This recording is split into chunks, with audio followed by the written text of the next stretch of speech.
Hello everyone, this is Alvaro Cortez Jr., aka Lance Danger, welcoming you back to the Serene Chaos podcast.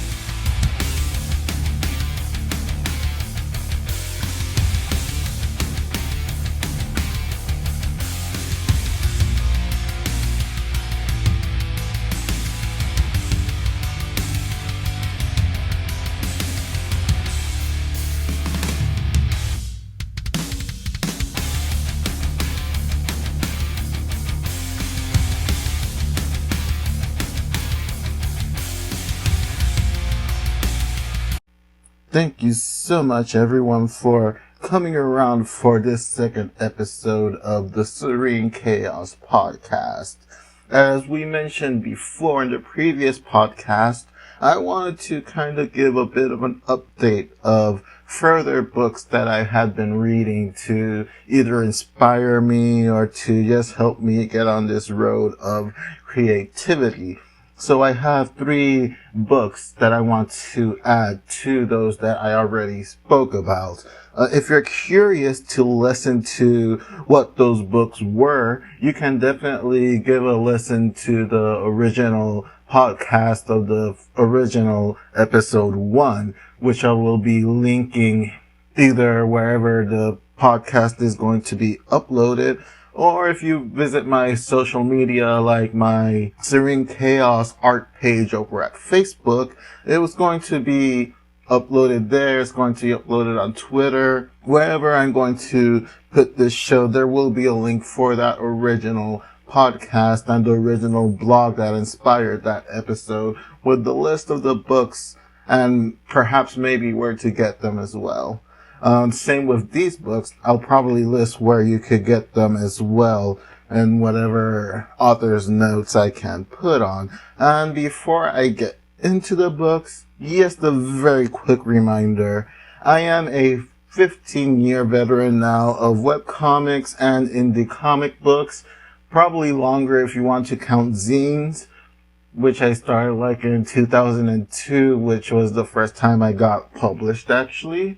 So if you want to go over to www.truthfulcomics.com, there you will find all my webcomics that I've been working on, from Fred Peterson, the Mighty Warlord, to Nevermind, to The Cannon Girl, and the other whole variety of other webcomics and web scripts that I've been working on over the past 15 years. You will also find the store tab, which will lead you to Indie Planet, where you can buy physical copies of the original first 2 issues of Warlord and plus the prologue and the webisodes, which you can buy either the physical copy or as a digital download. Also, if you want to have a taste of that physical copy or the digital download, you can download for free the digital version of the webisodes for Fred Peterson, the Mighty Warlord.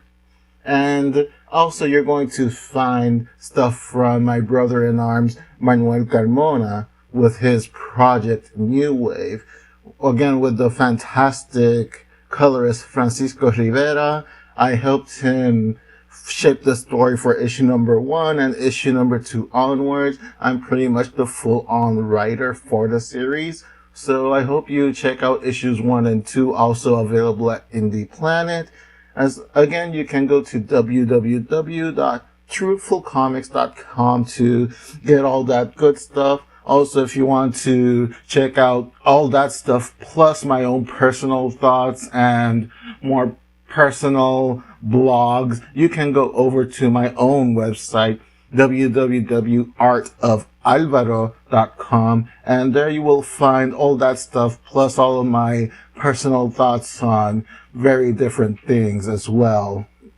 So, as I was saying, I just wanted to present 3 books that I have read that has kind of helped inspire and kind of helped fuel that creativity. One of them is Twilight Tharp's The Creative Habit, Learn It and Use It for Life. Another book is The War of Art, Break Through the Blocks and Win Your Inner Creative Battles. and Nora Efron, I Remember Nothing, and Other Reflections.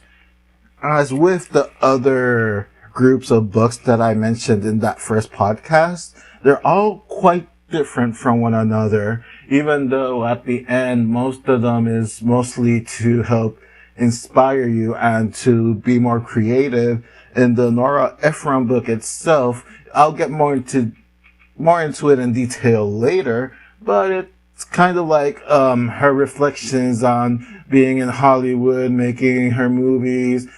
She was on the staff of a movie chain theater as well, so those were interesting anecdotes.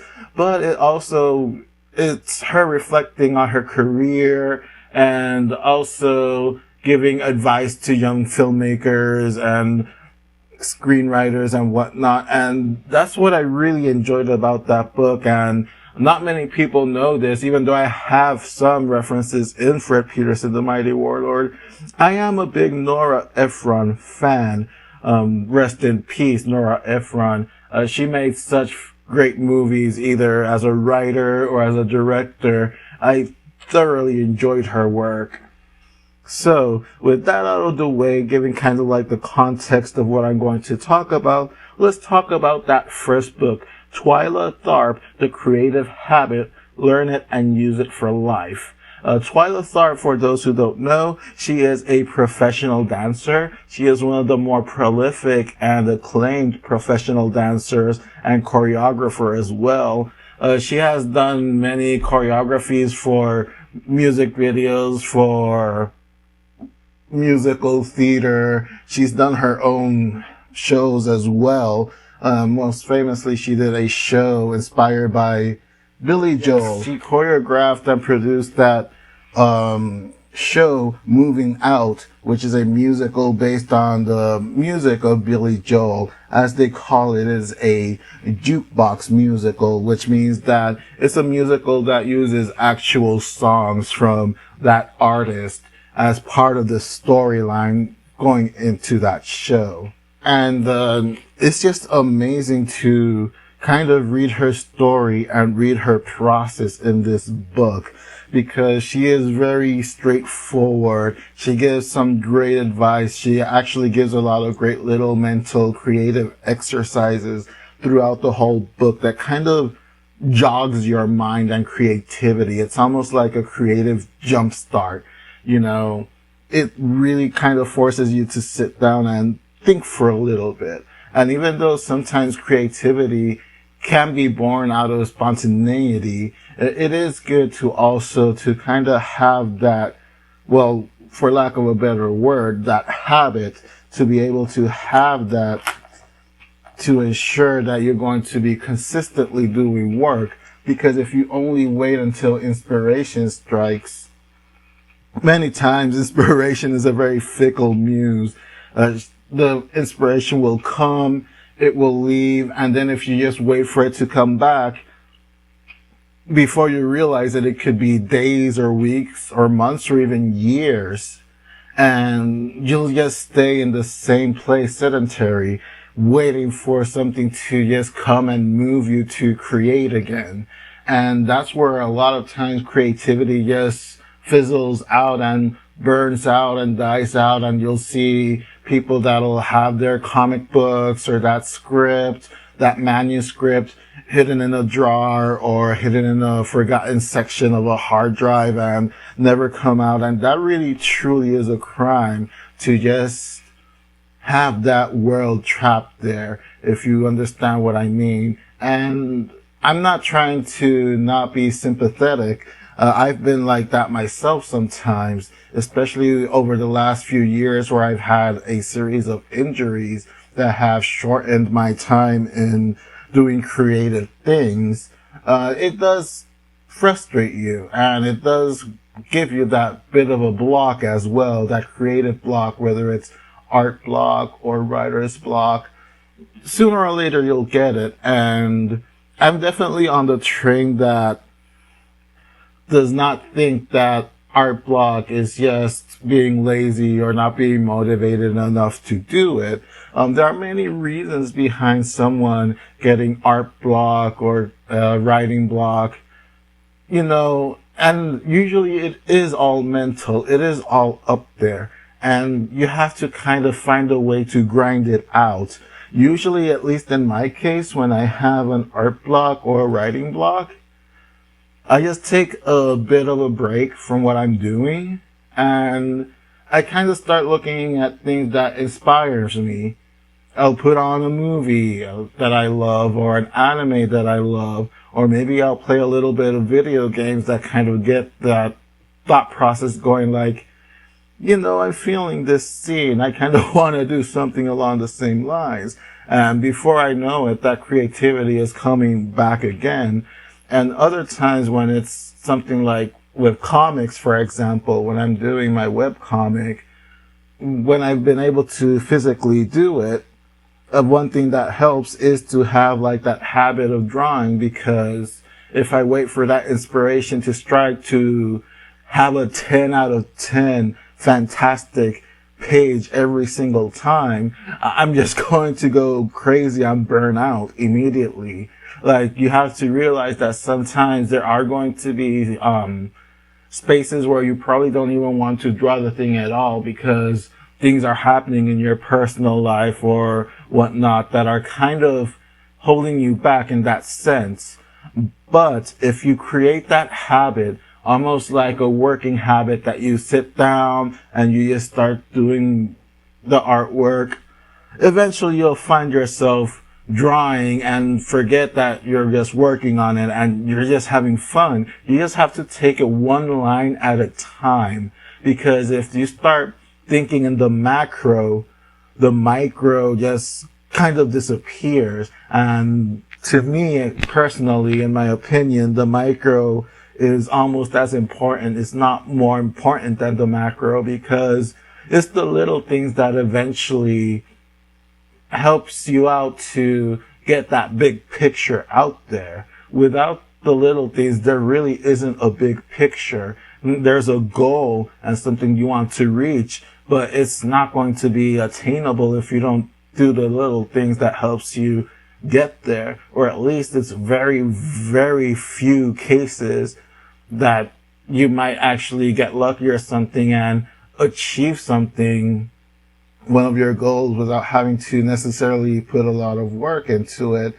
But that's usually the exception and not the norm. And not to knock on anyone that has been able to have the privilege of doing that, but I just want to put that out there that, again, it's the exception and not the norm. But anyway, the Twilight Tharp book is absolutely fantastic, and the great thing about this book is that you take from it whatever you really want from it. You don't have to necessarily be a webcomic creator. You don't have to be a comic book creator. You don't have to be a comic book writer. This can be used for all types of creative. If you're a dancer yourself, you'll find information here that'll benefit you. If you're an actor, if you're a playwright, if you're a screenwriter, anything that has to do with creatives, if you're a painter, I definitely would tell you to check this book out, either online or the physical copy. I have the physical copy. I bought it off of Strand Bookstore.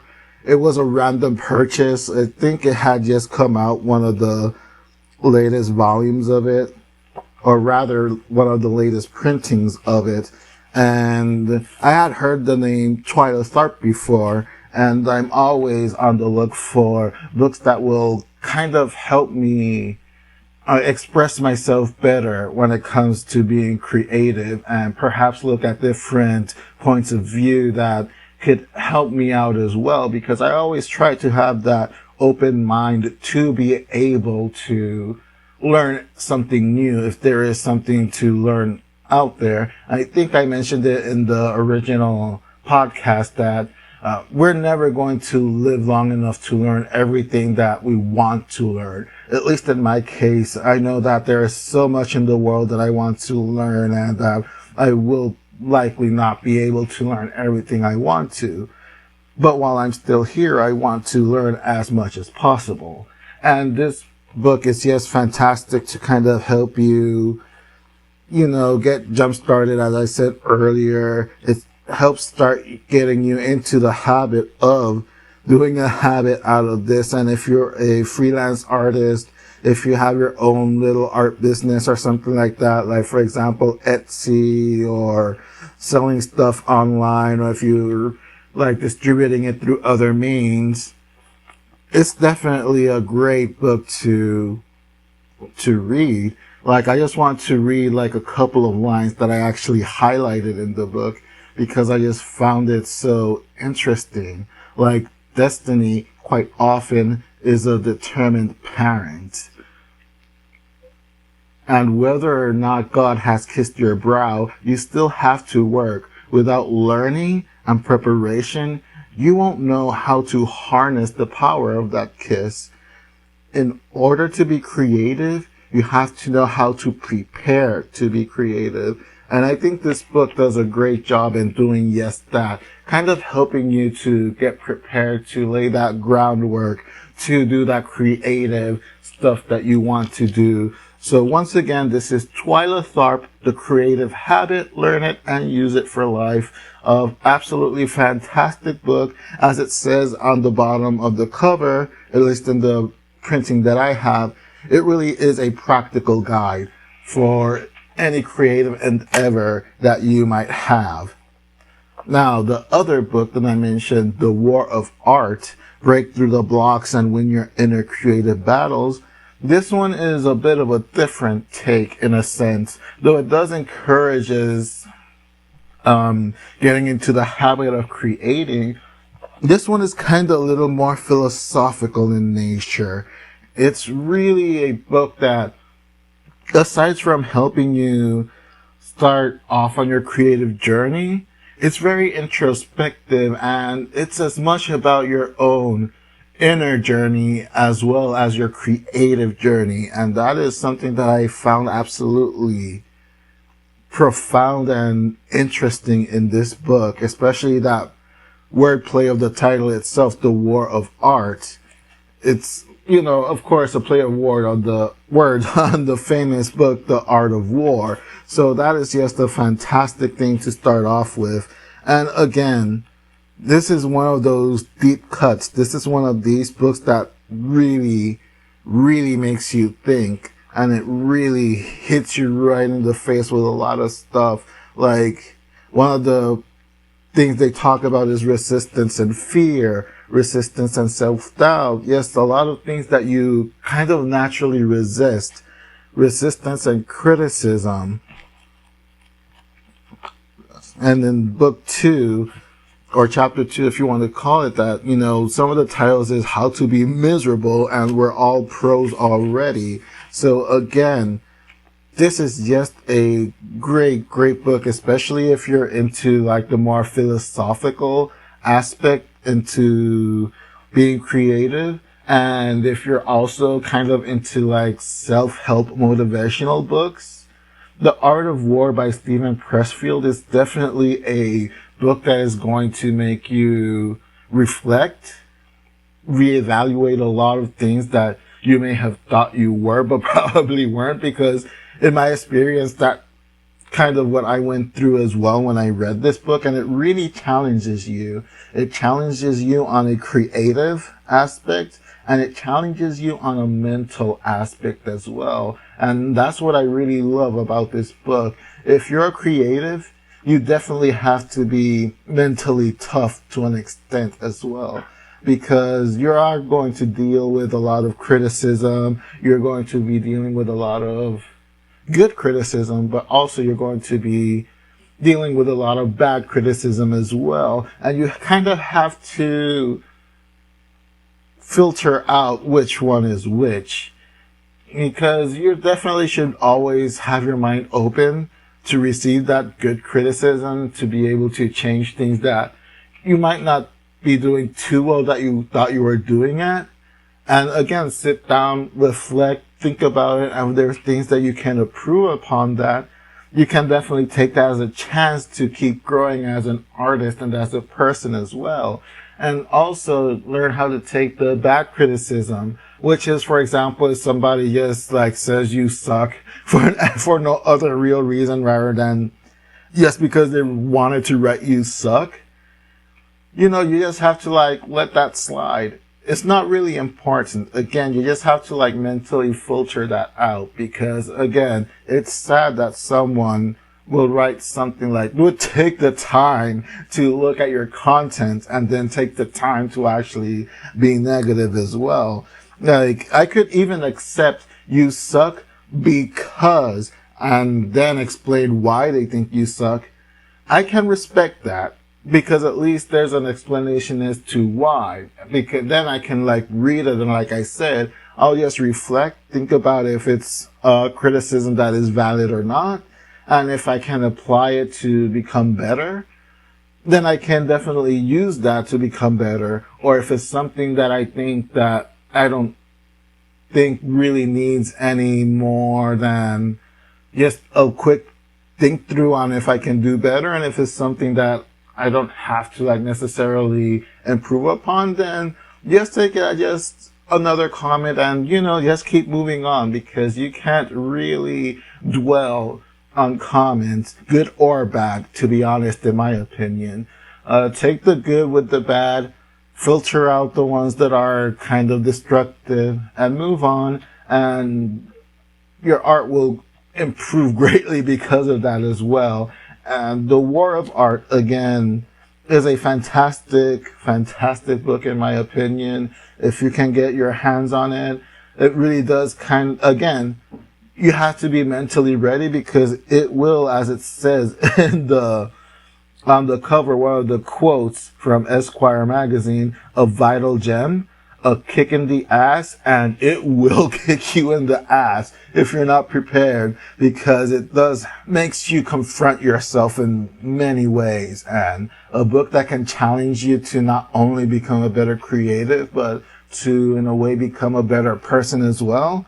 That's always something, in my opinion, that's important to get into. And finally, Nora Efron, I Remember Nothing and Other Reflections. Again, this is more of a memoir. This is her reflecting on her career, on her life. And again, like sprinkled throughout, there's also some great advice for up and coming filmmakers that, again, as I mentioned with the other books, it doesn't necessarily have to be like one specific creator. It can be for one, you can take it for what you want and use it for what creative endeavor you're using. And that's what's so great about it. And what I love about this book is how honest and frank it is about her career, about her life. There's even one section dedicated to flops, you know, and I think that is absolutely fantastic, because you can learn so much from your failures as well. Failures are really another learning experience. As a webcomic creator, I know I have failed a lot of times when I've tried to do things, whether it's missing a deadline or maybe a certain scene not connecting the same way I thought would connect with a reading audience. You know, those are things that you have to keep in mind also, and things that you shouldn't let them discourage you. Like, it is rough in a way that sometimes you do something and it doesn't connect the way you think it will, or it doesn't have the amount of audience that you thought it was going to have. Sometimes, for example, with Nevermind, I will make a strip and I will, like, in the back of my mind think like, this one's kind of a good one. Like, this was probably going to go over very well with the readers. And then it would have almost no engagement at all. But then the one that I least expect will connect with the readers. The ones that I think that aren't that funny or are too random, those are the ones that the readers love and I get a ton of comments for. So sometimes you never can predict what's going to be good, what's going to go over good with an audience, or what's going to go over bad. And you learn just as much from the failures as you do with your successes, at least in my opinion anyway. And even though this isn't necessarily a book that I would recommend to everybody, because it is not precisely a how-to book or a book that'll help jumpstart your creativity. It's just a book that I found personally very interesting. And again, some of the advice that she gives out sprinkled throughout is really good advice. Also getting that insight of someone who in my mind is a legendary Hollywood creative. Again, she has directed and written some of my all-time favorite movies. Definitely You've Got Mail. I know people would probably call it like a guilty pleasure, and of her movies, that's kind of the one that also had like mixed reviews, wasn't as well received as other movies that she participated in. It's still one of my all-time favorite movies, and even though people say Tom Hanks was miscast in that role as Joe Fox, I still think he gave an excellent performance. I mean, come on, it's Tom Hanks. I know that everyone's used to seeing him as like America's dad, but you know, he's a very versatile actor. He really is. And I think he pulled off that role, just believably enough. So yes, again, not a book that I would recommend to everyone. If you're not like a big fan of romantic comedy movies, or if you weren't a big fan of Nora Ephron, I can definitely understand if you wouldn't want to look out for this book and read it necessarily. But again, personally for me and for the type of stories that I like to create, this was really up my alley and I really thoroughly enjoyed it. So if you're also a fan of like Nora Ephron romantic comedies, you like reading memoirs of people that worked in the creative industry, you can definitely give this, you can check it out. I don't know if this book itself is still in print or not. Again, like, all of these books, I found it through Strand Books. They were like impulse buys because, as I said, like whenever I see a book that looks like it might inspire or help me, I'll just grab it and buy it. So those are the 3 books that I would like to add to the books I had already mentioned in that first episode. To be honest, out of all the books, including that original episode, Twilight Tharp, The Creative Habit, that was the book that's probably helped me the most, especially in trying to create a work habit for all my creative endeavors. And every time I feel kind of stuck or I need to kind of push a reset button inside of me, that's the book I go to. So I'm just going to cut this podcast right here, just so I can again get in the creative habit of keeping these podcasts at a good kind of length of that 20 to 30 minutes. Anyway, thank you all so much for listening again. I hope you're able to find these books if you find them interesting from the way I was saying it helped me. If not, you can always also recommend in the comments or in an email or whatever. You can definitely voice your opinion on which books have helped you become more creative if you are a creative as well. Anyway, thank you so much again for listening. And as always, stay creative, my friends.